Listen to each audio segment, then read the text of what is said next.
کہ آخرت کی تمنا تو موجود ہے، آخرت کے اندر کامیابی مل جائے، جنت مل جائے، ہمیشہ ہمیشہ کے لیے کامیابی مل جائے، لیکن اس کے لیے کوشش نہ ہو تو پھر میرے عزیز دوست اور بھائیوں بالکل یہ بیکار سوچ ہے۔ اس لیے اللہ نے فرمایا وَمَنْ أَرَادَ الْآخِرَةَ وَسَعَى لَهَا، جو آخرت کے طلبگار لوگ ہیں، پھر آخرت کے طلبگار لوگ آخرت کی کامیابی کے لیے، آخرت کی بلندیاں حاصل کرنے کے لیے وَسَعَى لَهَا، اس کے لیے کوشش کرتے ہیں۔ کیسی کوشش؟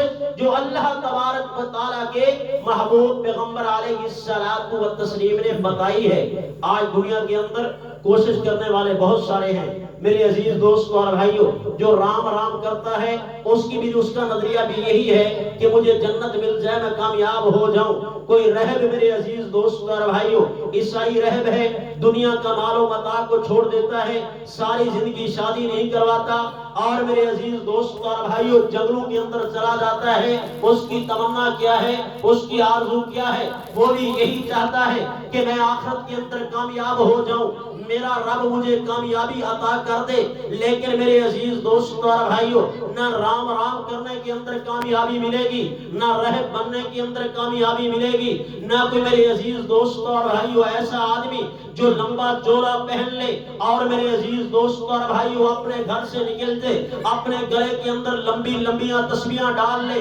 نہ نماز کی پرواہ ہے، نہ قرآن کی تلاوت کا پتہ ہے، نہ اللہ تبارک و تعالیٰ کے دین کا پتہ ہے، اور صرف یہی بات ہے کہ شاید کہ میں ایسے ہی کامیاب ہو جاؤں۔ اللہ نے فرمایا تمہیں ایسے کامیابی نہیں ملے گی۔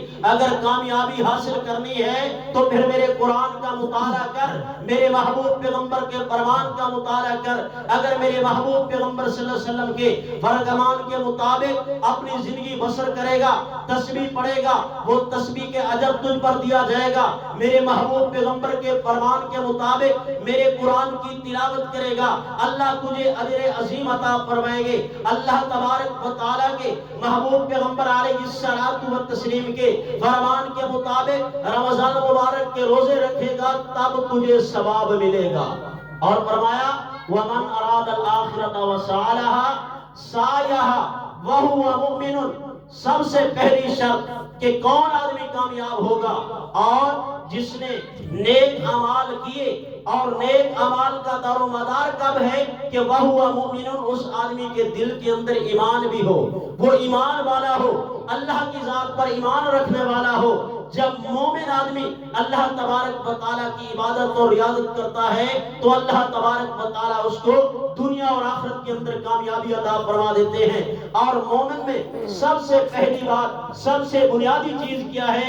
وہ اللہ تبارک و تعالیٰ کی توحید پر ایمان رکھنے والا ہو، وہ اللہ تبارک و تعالیٰ کی توحید کا پرچار کرنے والا ہو، محبوب پیغمبر علیہ الصلوۃ والتسلیم کی نبوت اور رسالت سے محبت کرنے والا ہو۔ لیکن میرے عزیز دوستوں اور بھائیوں، اگر اللہ تبارک و تعالیٰ کی توحید سے آئی ہے، محبوب پیغمبر علیہ الصلوۃ والتسلیم کی سنت سے دور رہ کر، میرے عزیز دوستوں اور بھائیوں اگر وہ نیک اعمال بھی کر رہا ہے تو اس کے تمام نیک اعمالوں کو ختم کر دیا جائے گا، اس پر کسی قسم کا کوئی اجر نہیں ملے گا۔ اللہ تبارک و تعالیٰ نے کلام مجید فرقان حمید کے اندر اس بات کا اعلان فرمایا ما کان یامر، اللہ تبارک و تعالیٰ اعلان فرماتے ہیں وہ کافر، وہ مشرک جن کے دلوں کے اندر شرک موجود ہے اور کفر موجود ہے، ان کو کیا ضرورت ہے وہ اللہ کے گھروں کے اندر جائیں، ان کو کیا ضرورت ہے وہ مساجد کے اندر اللہ تبارک و تعالیٰ کی جا کر عبادت اور ریاضت کریں۔ پہلے اپنے دل کو پاک کریں، پہلے اپنے عقیدے اور نظریہ کو پاک اور صاف کریں۔ اللہ تبارک و تعالیٰ نے سورۃ التوبہ کے اندر واضح اعلان فرمایا ہے کہ ایسے کافر اور مشرک لوگ جن کے دل کے اندر شرک موجود ہے وہ اللہ کے گھر کے اندر جائیں گے، نماز پڑھیں، کوئی اور نیک عمل کریں، تو فرمایا ان کو کسی قسم کا کوئی اجر نہیں دیا جائے گا، کیونکہ ان کے دلوں کے اندر شرک موجود ہے، اللہ تبارک و تعالیٰ کی نافرمانی موجود ہے۔ اور شرک ایسی بیماری ہے، اللہ نے اعلان فرما دیا ہے ان اللہ لا یغفر ان یشرک بہ ویغفر ما دون ذلک لمن یشاء۔ کل قیامت والے دن اللہ تبارک و تعالیٰ جس کے لیے چاہیں گے اس کی نجات کا فیصلہ فرما دیں گے، لیکن جس نے اللہ کی ذات کے ساتھ شرک کیا، فرمایا اس کی کبھی بھی بخشش نہیں ہو سکتی، اللہ اس کو کبھی بھی معاف نہیں کر سکتے۔ تو اس لیے میرے عزیز دوستوں اور بھائیوں، رمضان مبارک کا